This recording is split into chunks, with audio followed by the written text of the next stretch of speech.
All right, let's go ahead and get started. Welcome everyone to the 5th event in our series, Diversities, and the start of 5 conversations through which we'll explore the language of change in collaboration between Shared Studios and Planet Word.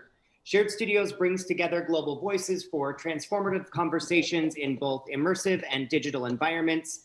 Planet Word houses an array of word-based exhibits, including the Planet Word portal, where guests can step inside and talk to folks from 25 countries around the world.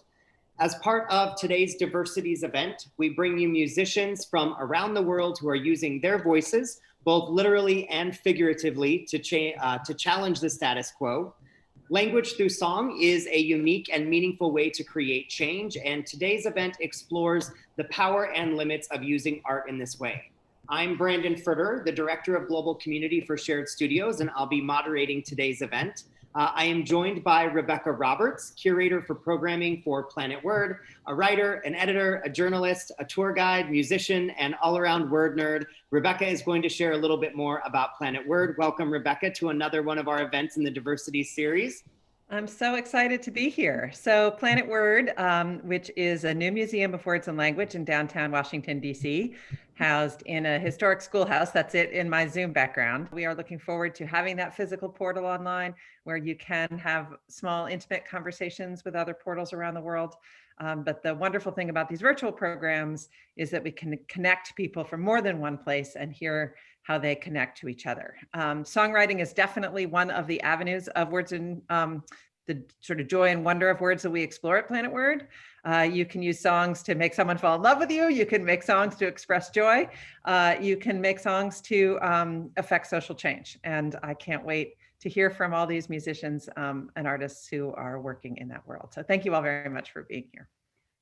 Thanks, Rebecca. And as you pointed out, these virtual events allow us the opportunity to engage people from several different places.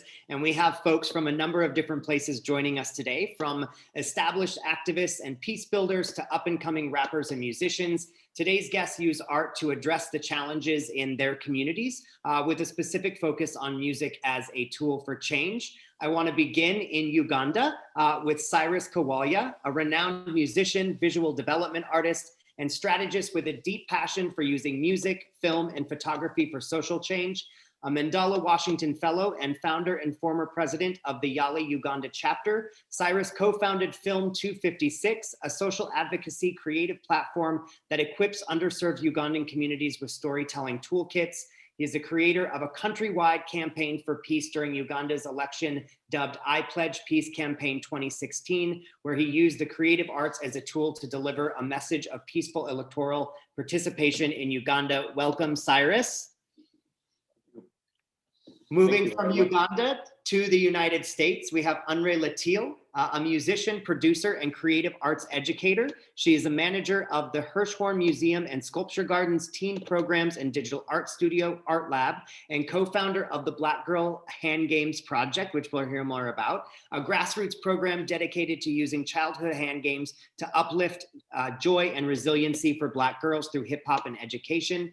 As an Open Society Foundation's fellow, Unre founded the Freedom Futures Collective to support the movement for all Black lives. Her latest work includes the Black Joy Experience, which she produced in conjunction with the national activist organization Black Youth Project 100. Welcome, Unre. Next up from the US to, Lucia, are you in Mexico or are you in Bogota? No, I'm in Mexico City. Wonderful. To Mexico City, we have Lucia Anaya. Did I say that correctly? Yes. Wonderful. A cultural manager and director of, and this is the one I'm going to struggle with, Lucia, is it Derretida? Derretida is melted in Spanish. Derretida. I think I'll do my best there. A music collective that amplifies the work of underrepresented communities in Mexico through music programming strategy, creative direction, and booking and management. They have worked with some of Mexico and Latin America's most well-known artists and musicians, including Boiler Room, Disco Woman, Dean Blunt, Hippos and Tanks, and many, many more. Currently working from Bogota, Colombia, they co-founded a cultural center called the Cine Tonala. All right, focused on independent cinema, music, and performance. Thank you so much for joining us, Lucia.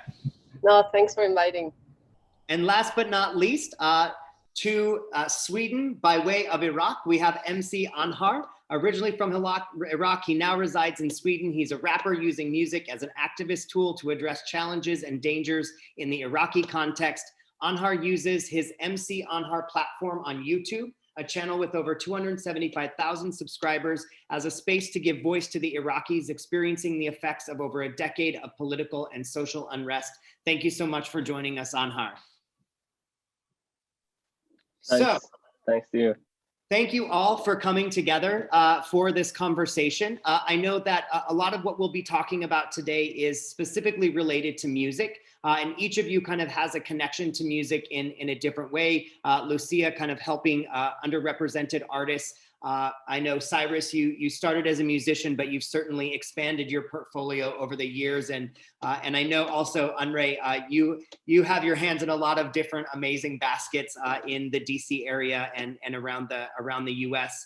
But I guess I'd like to start by just asking each of you, you all use music in some way to address specific challenges in your community. And I wonder if for our attendees, if you could briefly describe some of those challenges to provide some context for attendees who may not be familiar with the various challenges in the communities that you're from, and then just briefly how you're using music or art to address those challenges. I know that's a big question, but if we could kind of summarize, if you had to, what those would be. And we'll start with you, Lucia. What are some of the challenges that folks are facing in the context of Mexico, and how is music addressing those challenges?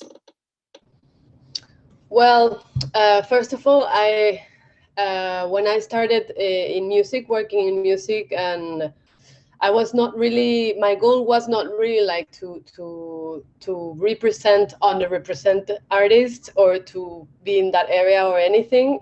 It's just a matter of this need for your own community, no? And precisely like 7 years or 10 years ago, a lot of collectives and friends we started gathering and creating spaces where they were needed. No, I run this collective called Traición, which is a collective mainly for LGBT artists from music and performance.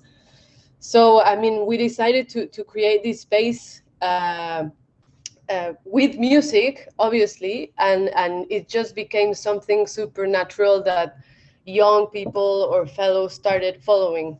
No, and at the same time, I have always have this opportunity to work with artists like Mare Advertencia Lírica, which is a rapper from Oaxaca, which was looking for a platform or someone that could represent her and bring her like in another level and know her message. So basically, there's two ways that people is starting also like to get acknowledged, or it's starting to get to know their own space or where they belong. No, in the recent years also, for example, cases like Mare, she's been working a lot with organizations against.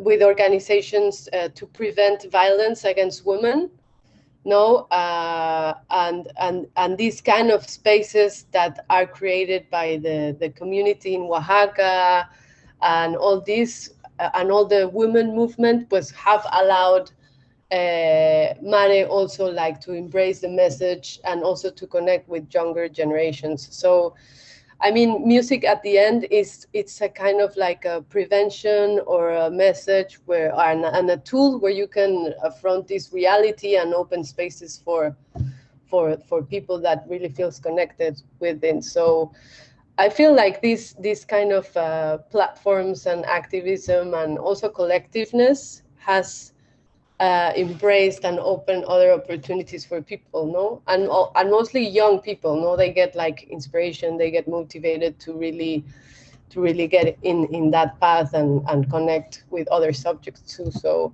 in that way, for me, it's been really more like a need to create these spaces, no, in collectiveness. Yeah, and speaking of that need to create these spaces, Andre, I want to turn to you, and Lucy was also speaking about the collective, and with the Freedom Futures Collective, you two are doing something similar in bringing together a group of all sorts of diverse voices, focusing in on celebrating and fighting for all Black lives. And I'm wondering if you could speak a little bit about kind of the challenges your community faces, and how this collective is working to address some of those challenges. Yeah, so and thanks for having me. I would actually like to know where everyone is listening from, if you don't mind dropping it in the chat. But for those of you who are listening in from the US, there has been this ongoing campaign that has been amplified from Black Lives Matter, the Black Lives Matter movement and the movement for Black lives, in which we are calling for the defunding of police. So you might see hashtag defund the police. And for those of you who are wondering what that is about, what we are asking for is for the money, the millions and billions of dollars that are going into police stations and police departments, for that money to be decreased and for it to go into resources to support the community. The Washington Post, actually, I think at the beginning of this year, put out an article talking about a project that they have basically been undergoing, in which they have been looking into the murders that have been taking place by police officers. How many people have been shot and killed by police since 2015? And from what they have found that Black people, compared to their white counterparts, are 2.5 times more likely to be shot and killed by police officers. There was a lot of things that happened over the summer in 2020, particularly in regards to police murders and police terror. And so I have gained a reputation for creating music that addresses these issues, centering police terror and oppressive systems, and to uplift Black lives and to uplift any type of campaigns that are centering those messages. And so when the murder of George Floyd and Brianna Taylor kind of got sensationalized and just kind of hit everybody's timeline on social media, I was able to receive funding from an organization or foundation called the Open Society Foundation, who was familiar with my work. And that allowed for me to put together a team of 13 artists, activists. And we call ourselves the Freedom Futures Collective. We are a multimedia group of artists, activists using music, film, and education, as Brandon said, to support the movement for Black lives. And so what we did was put together, oh my gosh, it might have been 23 videos in which we were basically uplifting what it meant to reimagine public safety. What does it mean to be in a world in which Black people are not being killed by police, a world in which we are taking care of ourselves, a world where we possibly don't have law enforcement or police officers, the presence of police officers. What does that world look like and feel like to us? What does this world look like, feel like, and sound like, in which we are taking care of ourselves? The community is challenged to take care of themselves. And so we put together a project called We Keep Us Safe, and it particularly addresses the issues centering police terror and police violence in Washington, D.C. But I mean, as we know, Black people have been murdered by police for, since I can remember. And this has been taking place, not just in DC, but beyond. And so our project is so powerful because it addresses issues that are not exclusive to DC, but extend itself beyond DC, throughout the nation, even throughout the world. Yeah, I think one of the important things that you touch on there, one of many important things I think you touch on there, is the way that this extends outside of the borders of not just Washington, D.C., but the U.S., particularly as it relates to state violence. and state violence against particular types of bodies. Cyrus, I'd like to go to you. I know that you're very well known for your I Pledge Peace campaign, but there's a lot of additional work that you've done to help Ugandan youth to kind of rise up and tell their own stories with storytelling kits, et cetera. I wonder if you could share the kind of Ugandan context with our attendees and talk a little bit about the work that you're doing to engage the challenges faced specifically by folks in Uganda. It's nice to be with all of you and kind of be able to express myself on different issues that I've been involved in. For example, a few years ago when I was still working in the music industry, one of the things why I feel I joined music was to be able to express myself, to have some form of freedom of expression, just to be able to tell my story, where I grew up from, the challenges that I was facing. And I think music became like a portal to be able to express it.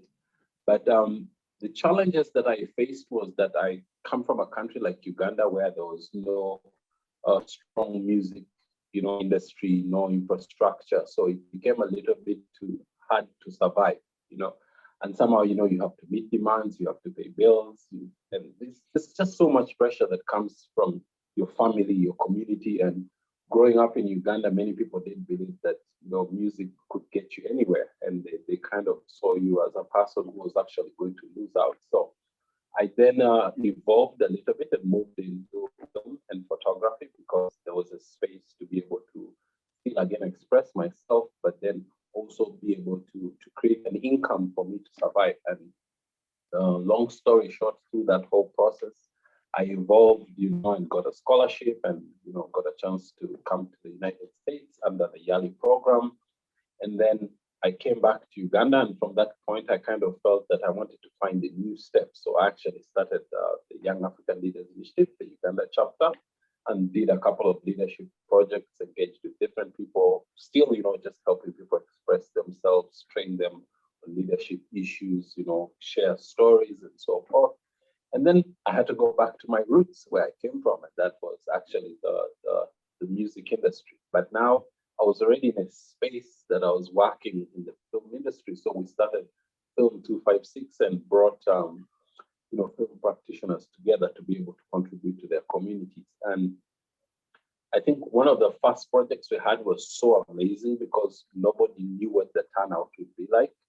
People didn't realize the power they hold as artists, as filmmakers, as producers, as writers, until we did our first workshop. And then I think it just dawned on them that, wow, we have so much power to be able to empower people and let them express themselves by teaching them the tools that we have. And of course, during that time, we also were getting close to our elections in 2016. And I think that was the first election that seemed to have the possibility of a lot of violence. And then we kind of designed the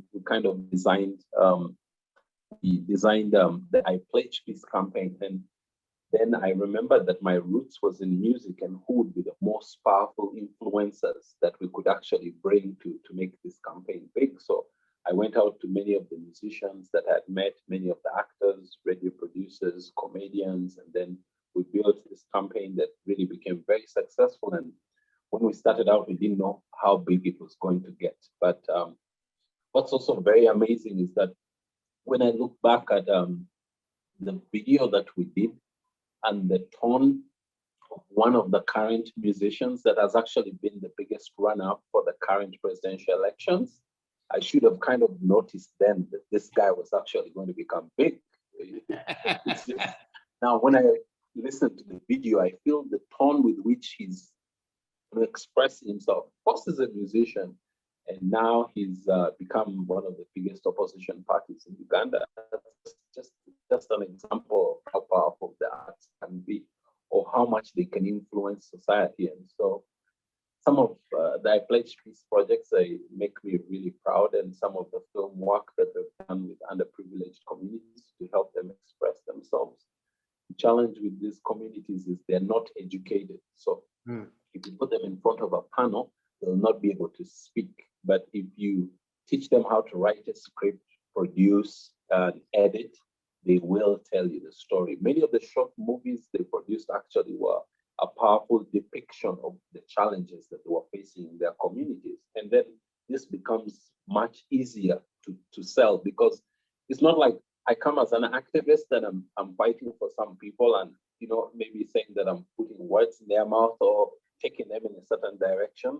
I just show you their movies and I tell you this is what they express and this is what's happening in their communities. So it's given me an insight to realize how powerful the arts, you know, the whole arts activism can take you. And it's been one of the most amazing journeys I've had. Yeah, thank you, Cyrus. And I think a lot of what you were saying speaks back to what Lucia was saying about, you know, just identifying the need. In this case, it's just the need for folks to be able to tell their stories. You don't have to guide them to a particular type of activism. That activism comes out when we actually hear from their perspectives, because we're not hearing those stories. And I think this is a good segue to you, Anhar.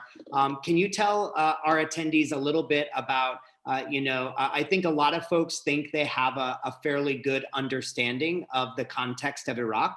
And I don't necessarily always think that's actually the case. And so you don't have to give us the history of what's been happening in your country. But if you could talk about, you know, some of the major challenges faced particularly by young Iraqis, and how you're using your music and your platform to address some of those challenges. I don't know how to begin, actually. It's a very big thing. How can I start? The challenges is that we can just not say anything that we want. We have no right to tell anyone what we feel, what we want, because you will get killed by the end if you say anything. This is the way it's work in my country. And as I said, as I'm using my rap music to be the voice for the young people, for everyone, and I'm focusing a lot of the for those who are on the 13, 14 age, using my rap songs to educate them, because the schools in Iraq, there's no benefits. You don't learn anything from the school, and as Cyrus told you, we have to educate people. We have to show them the way to start to speak. We have actually a revolution on October the last year, and there were a lot more than 800 young guys who got killed only because they talked louder. And this is the way. This is the situation in my country, and the challenge is that I have to be the voice for those who cannot talk, talk louder. And I have to sing about everything that is happening in Iraq, and the media there in Iraq, they just don't tell the truth about what is happening. And people are just afraid of saying anything, because as I said, they will get killed by the end. And what can I say more than that? Yeah, I thank you for providing that context, Anhar. I think you know, one thing that you just said, and I want to go to you again, Unray, in kind of in response is, and even Lucia and Cyrus as well. But it's this idea that you know, we're only getting one version of the truth. I think in the U.S. context, Unray, this is the events of this last year are not new. These are things that have been happening, as you said, for as long as you can remember, and we have documented this in history. But that history doesn't necessarily get told, and we only get one side of that truth. And so I'm wondering if you could speak a little bit to, like, even the work you do with the Black Girl Hand Games. It seems that you're helping to cultivate or amplify a different version of what the reality has been painted. I don't know if I'm touching on anything. I'll let you take it from here. But I'm just wondering if you could speak a little bit to that kind of countering and amplifying. Yeah, no, you're doing a great job. Yeah, so something I didn't really get to mention a bit earlier is, number one, it's just so excellent to hear about everyone's stories and their fight for liberation, complete liberation. Brianna Taylor I think she was 20, she might have been 25 years old. There was a police raid that happened at her house, and she was shot in the middle of the night. Murdered, and those officers have still to this day have not been held accountable for the murder of Brianna Taylor. And so that's one name that has been circulating the news and circulating social media for over the last year. And so in response to that, what I wanted to do was to be able to paint a different picture to basically amplify the efforts that were taking place on the ground. A lot of times, we'll see, these large scale demonstrations and see people, yelling and shouting and chanting. I wanted to be able to give those, from around the world, a inside look onto what's happening on the ground and who were running these super intimate grassroots demonstrations, who were behind these efforts to defund the police, to hold police accountable for these murders. And so I started to go out and to actually videotape, to film what was happening at these demonstrations and rallies. And while I was there, I would take a moment to just kind of take in everything. For those who have attended demonstrations, I'm sure it's pretty tough. It can be tough for some. If you're not in the space and leading, you're participating, and you can, go through just like this roller coaster ride of emotions. And that's what would happen to me. I'd go and, see myself in a Brianna Taylor or anyone else who may have been murdered by police who was a Black person. And it was hard. And so I started to go in and giving myself a mission to accomplish when I would go to these demonstrations.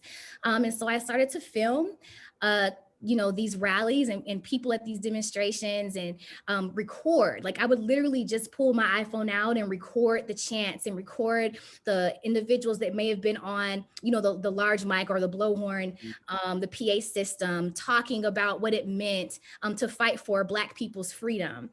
And I would later go home and take that audio content and remix it into trap songs, and then lay that underneath the video content.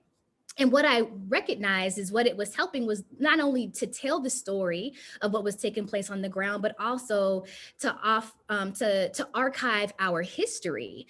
And I didn't realize that it was going to take off and become as helpful to my comrades as it was. But I also understand the power of contemporary music, being able to put a fire, contemporary beat under something that is that people are so passionate about, something that is so nostalgic. Like you go to this demonstration and you're chanting, "What side are you on, my people? What side are you on? We on the freedom side." And then to hear a trap beat underneath it, like, it's something that everybody, can relate to. It is a message that I think we all are pushing forth. And so it was just my duty as an artist, as Nina Simone says, the great Nina Simone, civil rights activist, musician, singer-songwriter. It is our duty as artists to reflect the times. And I knew that it was my duty to be able to go in to support the movement, to support Black people and Black bodies by reflecting the times through my music, and to be able to just to paint the picture in a way that was coming from this authentic place, but also coming from someone who is actually on the ground doing the work. Right. Anhar, I see you put up your little digital hand. Did you want to add something? Yeah, actually, I had the same feelings when I got a video from Iraq by the Iraqi protesters. They just turned on my song, and everyone yelled, "Shut up!" for everyone who killed. My song's name is "Shut Up." Okay, for those who killed us. And it is repeating, and this feeling when I am hearing about 10,000, they are singing my song, and they have the energy, and when I say shut up, everyone yelling shut up with me. It just made me proud, actually, that I could influence some of those to get and protest against the government, and I just wanted to add that, actually.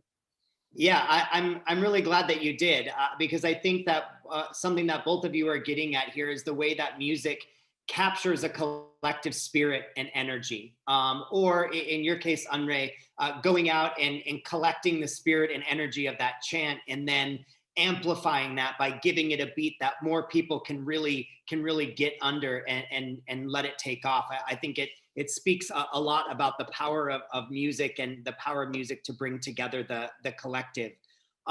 Lucia, I know I want to ask you a little bit about some of the, you mentioned a couple of different artists, specifically artists who are composing for LGBTQ rights, but also violence against women. And I know that there's been several instances of violence against women in Mexico. And I'm wondering, even with LGBTQ folks, are there certain dangers that, like with women speaking out as an artist, or you as a woman, kind of bringing these voices up, are there certain dangers that you face, and how are you balancing that providing a voice, but managing the danger that comes with that?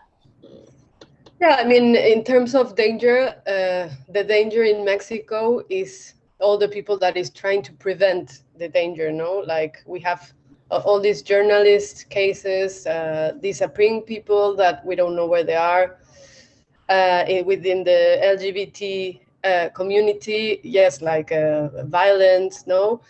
I mean, in my experience, at least when I started to work actually with Mare Advertencia, this rapper, I didn't acknowledge that we had more than 80,000 disappearing people in Mexico, no? Like, she's very involved in that.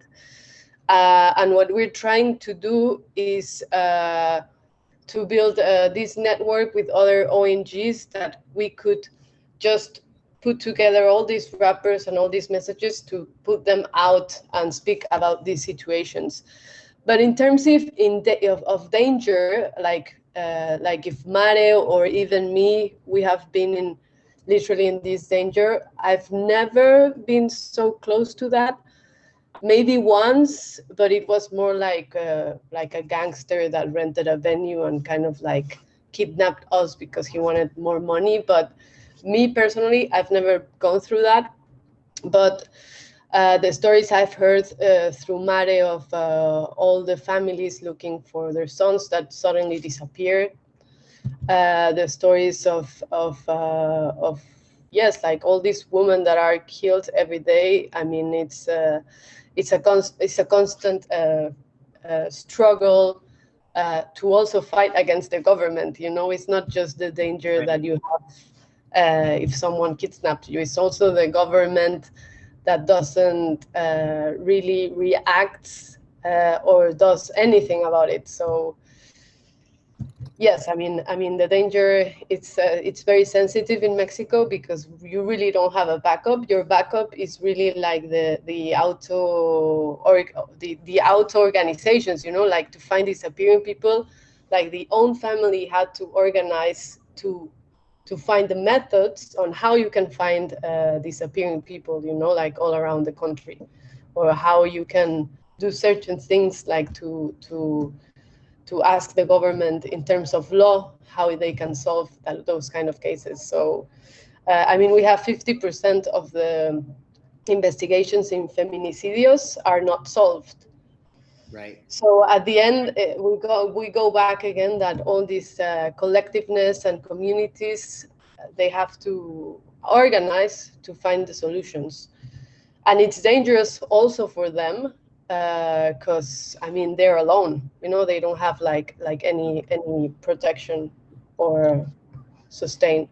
So I feel that's the danger. You know, like you really don't have like a protection from your own government. So in Mexico, that's the delicate thing. Like you don't really have a support, but only your own community and collective. So Yeah. that's the real struggle. Yeah.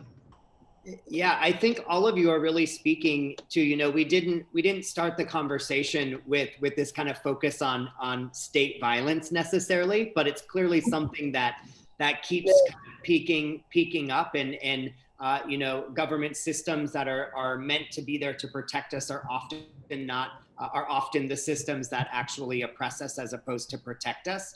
And I'm thinking, you know, Cyrus, I know that your campaign, the I Pledge Peace campaign, was in 2016, and I know that Uganda recently had elections, and you don't need to talk about I know that there are still sensitive issues around the elections there, but as you said, the primary opposition candidate was a musician. And I'm wondering if you could just talk a little bit about, has his music still played a role in his opposition, in his campaign? What do you think the role of his music is in his rise and in his continued efforts to challenge the kind of status quo in Uganda?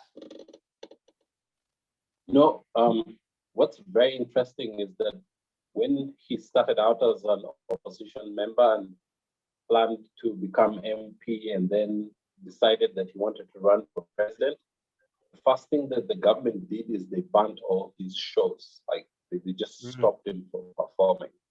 And that even made it kind of worse, because when he tried to do one of the concerts, I think it was one of the craziest things I ever saw. It was packed to the brim. Everybody who showed up in colors of his party, that's Snoop. And I think also when they tried to censor him in any way, people have just continued to play his music in different places as a form of, you know, reminder to the people who they hope to vote for. So the censorship kind of just made it worse. But being an artist that he had music that was already out in circulation, it just kind of gave it more momentum. You know, everybody wants to play his songs. They want to play them everywhere, you know, at the little shacks, on the mobile discos, on radio. And so I think it's been his different, and it has also drawn people to listen more to the content in his music. A good number of people, I don't think initially were actually listening to much of what his content was about. And now it has just, you know, knocked them off, and they realize, but this guy has been talking about, you know, these things way before. It's not something new. Right. He's already mentioned the issues we have in a country. He's already mentioned the challenges. He's already mentioned a number of things. So censoring him has just brought more sharp focus onto what he's trying to achieve. And because he's an artist, he seems he just can't, you know, he can't die out as just any other opposition member. That's really interesting to think about, the way that, you know, when we think about why music has the kind of power it does as an activist tool, I think one thing you mentioned here, Cyrus, that's really interesting is that because music doesn't die, that once you record something, it continues to live on. And so even if you don't want it to have a life of its own, it will, and it takes off, and people will continue to use it. You know, Unre, you mentioned Nina Simone, and just thinking about the ways that her music might be taken up now, the way as an activist instrument, people maybe not even recognizing it as such in the time when she was singing it. I'm thinking about all the ways that music lives on as a tool. I want to, I have some more questions, but I just want to remind our attendees, and I put it in the chat, but we are open to taking questions from all of you. Please feel free to put your questions into the chat, and I'll do my best to kind of sift through them and give them to our panelists to answer.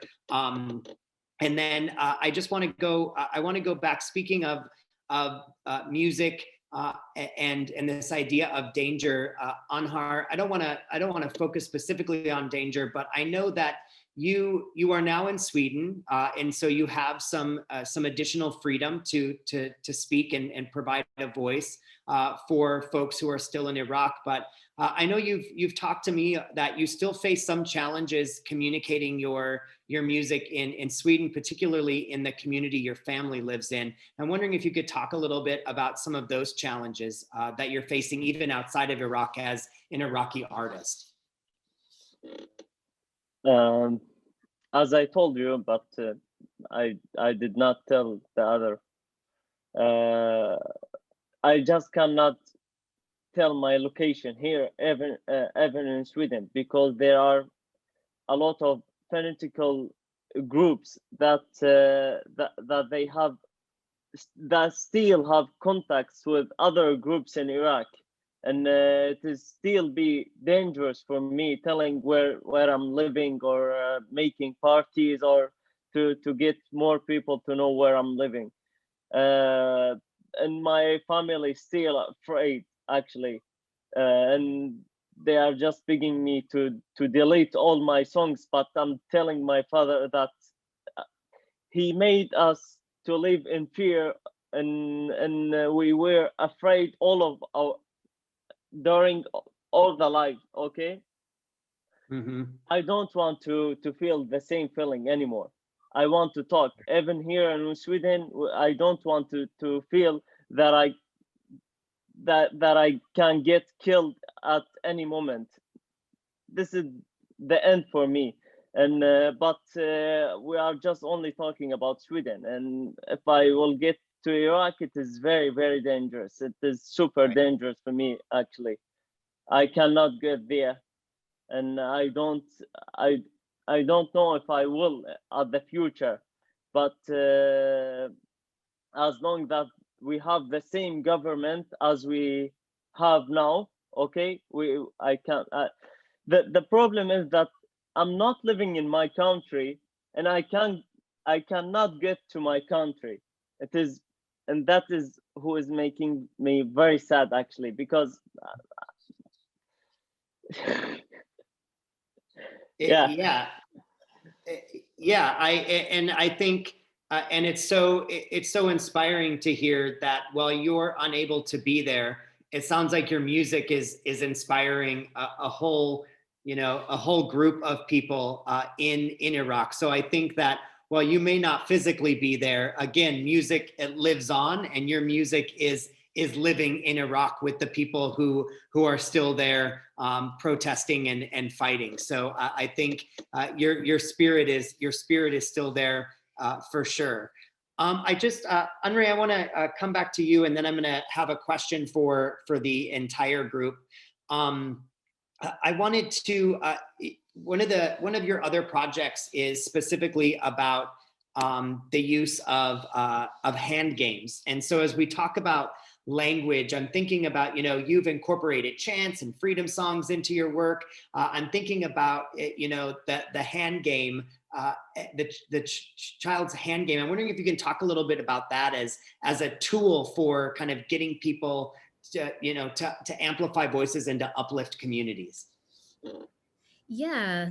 So something that I understand has sustained Black people, African-American people through generations of trauma is Black joy. It is a form of resistance. Black joy is a form of self-preservation. And so typically when we talk about Black people, when we talk about, oppression, state-sanctioned violence, and, we typically bring up the trauma, and that's really what we find ourselves resting in, right? But I try to make a point to uplift Black joy. And so part of that comes the Black Girls Hand Games Project. It is a project that I founded about 2 or 3 years ago. And the whole point of it is for me to be able to offer Black girls the space to be able to experience their childhood in its fullest, complete authenticity. Black girls, unfortunately, combat with what's called adultification bias, in which they are seen as being older than what they truly are and therefore treated as such. So their punishment is a little harsh or much harsher than their white counterparts. And they're treated very differently and just seen as being less innocent as their white counterparts. And so what I've done is I've combated that by creating the Black Girls Hand Games Project, where I bring girls into the space to learn skills in music production, but most importantly, for us to be able to activate hand games. So when, you may ask, well, what is a hand game? So when you think back to, when you were on at recess on the playground and playing games with a friend in possibly a game such as a Miss Mary Mac, all dressed in black, right? Or down, baby, down by the roller coaster, sweet, Rockin' Robin, Gigolo. I take those hand games, the tradition of those hand games, and I remix them into hip hop and soul songs. But also I use them as a form of as an education tool to teach girls things such as music production, but also things such as safe touch, what it means to collaborate with one another in a very safe space. I like to say that what we do is we bring hip hop and hand games to the playground. And so it's a really super dope project. And, I've found that what it does is it creates this very intergenerational experience. Because while you may have someone who is 7 years old that knows how to play a Miss Mary Mac, my grandmother, who is over 70 years old, remembers Miss Mary Mac and has played with me. I've talked with her about the project and she's like, girl, Miss Mary Mac, I remember that game. And it's so nostalgic, which I think is what makes everything, when we talk about music, like the nostalgia of it, the familiarity of it, the way that it helps to capture moments in time and bring you back to moments, whether they were, moments of somber moments or joy-filled moments. That's really the mission of the project. And so, yeah, it's super dope. Look us up, Black Girls Hand Games Project. Yeah, I speaking to the nostalgia, as soon as I saw the project, I immediately was taken back to the playground, and Exactly. and trying desperately to figure out how to do it and never being coordinated enough to get it done. But let our girls be girls. Allow them to experience their childhood in the way that they deserve. I really want to, and I think that you lead us right into kind of a closing question here. Because I want to take that call that you just made to focus on joy instead of trauma. And I'm just wondering, as we close, for all of you, what are your hopes for your music and your work? What sort of joy are you seeking to produce in the world? I want to focus on the hope as we look towards the future. What are the bright things that we see that your music and the artists that you represent and the folks that you're bringing in to collect a coalition? What are your hopes of joy for the future? Cyrus, I'll put you on the spot first. Okay. When I see and listen to people like Andre, Lucia, and I feel like there's the world is slowly changing, and we can't deny this. Especially with digital communications. We're able to have chats like this. We listen to different stories from different people. We get inspired. It makes me feel like you're not alone in what you're trying to do. There's a good number of people that are involved in the process for creating a better world. So I have a lot of hope that things will take a different direction, because one, also, so many tools are becoming available that give people new possibilities, to do things differently, to communicate, to challenge governments, to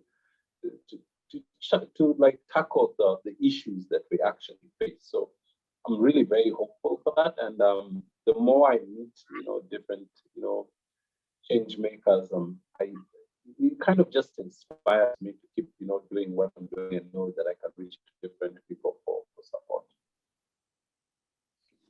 that's I think are one of our missions with these conversations and at Shared Studios in general is to bring various voices together to seed these messages of hope, and so through the use of digital communication. So I think that you're right. The world is changing, and while a lot of digital communication tools have been used to divide, I think that there are lots of ways that we can use them to continue to bring folks together. Anhar, I'm wondering if for you, what are your hopes for you, for your music, and for the Iraqis who you're making music for? I just hope the situation that the Iraqi people are living in right now, it will change. And I hope that it will change quickly, and we find just people who respect us as people. And for my music, I just hope that we will get more audience for the rap music, because the rap music is not famous yet in my country, and we are trying. I'm fighting actually every day to get more people that is knowing about that we have something that is called rap or hip hop music in my country. This is one thing, and the third thing, I just hope that there are a lot of audience that they think I'm singing just to be famous, and I have a lot of people that I'm talking instead of them, and I want to talk instead of them. They are against me right now, because they just think that I'm singing to get benefits of money or anything else. I just hope that they will change their things or their thoughts about me, and let me express their feelings in my songs.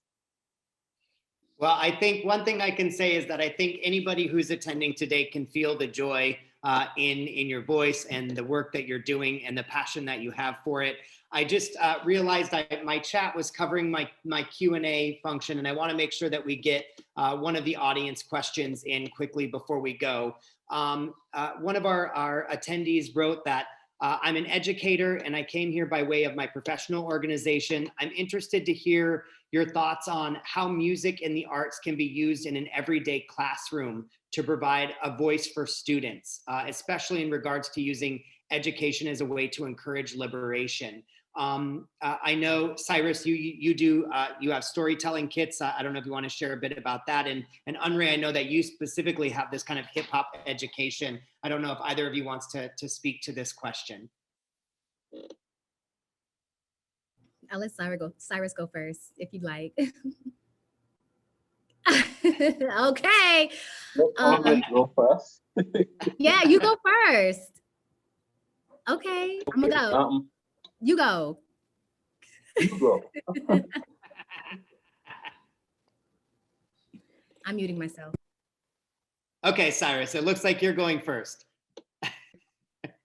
So, like I mentioned earlier, that there are communities that are actually not educated, and they find a lot of difficulties in actually expressing themselves. And because we've been able to go to these communities and teach them the art of storytelling, and that means you get script writers, you get producers, you get editors, and you get directors, we are able to teach them a new form of expression. Basically, I feel like they get educated in the process, of course. They learn a new skill, which obviously they can use to survive and express themselves. One of the communities who worked in later on actually reached out to me and asked me to kind of get them a camera that they could, keep within their community, so they'll be able to tell the different stories that are actually happening, because so many things in their communities happen so fast. These underprivileged, communities and slums have quite a number of huge challenges, that happen all the time.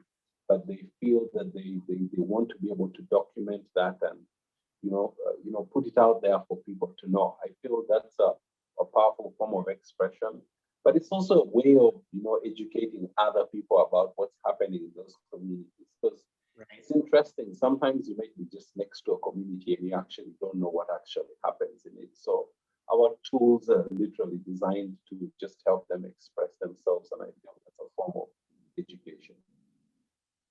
Yeah, just giving folks the tools that allow them to tell their own stories in ways that people will listen. Andre, quickly, if you want to answer this question, and then we're coming to the end. But I want to make sure that we answer the question here. Yeah, I think it was Justin that asked the question. The most important thing is for you to just, number one, be able to open space, for there to be a level of transparency in the classroom. I think that's extremely important for young people to know that they have they have the authority and the entitlement to be able to speak on these issues in a very vulnerable way. So being able to establish those relationships with them so that they feel comfortable to be able to be transparent about how they're feeling, and for you to be transparent about that as well, for them to discuss social issues in the classroom. But one example I will give you is something that I like to do in the classroom is to examine Negro spirituals, and then giving the young people a chance to collaborate and being able to transform that into a contemporary version. It really has come in handy, and it's really fun, a great way to bring in just like a contemporary beat, hip hop beat into the classroom, and then to allow them to get creative and remixing that Negro spiritual, or even to create their own. I think is a great lesson that you could potentially implement. But I'm happy to chat more about it. That is all that my work is centered around. So feel free to hit me up. Thank you, and thank you for I think any kind of practical application that we can. Any of us who have tools at our disposal that we've worked to come up with that we can share to help other communities continue to uplift the folks in their communities is always beneficial. I feel like we could continue to talk for at least another hour, if not more. And I just want to thank all of you for coming together and joining us today to share your expertise, to talk about the power of music as a form of social activism and justice, for bringing voice to a lot of issues that I think many folks around the world need to hear, but also need to know the ways in which all of those struggles are intimately connected to one another. And if we're going to address one struggle, we need to address all of them. I just want to kind of summarize a bit of the themes that came out today. Music as a form of self-expression, music as an educational tool, a way of archiving history and providing us with a historical voice that we may not have had in the past. Music is a way to reflect the current times, to build networks, to create a familiarity with nostalgia. And I think one of the things that at least I'll take most from this is music as a form of collective awakening. Thank you all so much. Please, for our attendees, we put links to everyone's work in the chat. You are also free to reach out to info@sharedstudios.com if you want additional information. We can send you into the direction of all of these wonderful panelists. Anhar, Cyrus, Lucia, Unre, thank you all so very much for joining us today. Thank you. Thanks. Bye.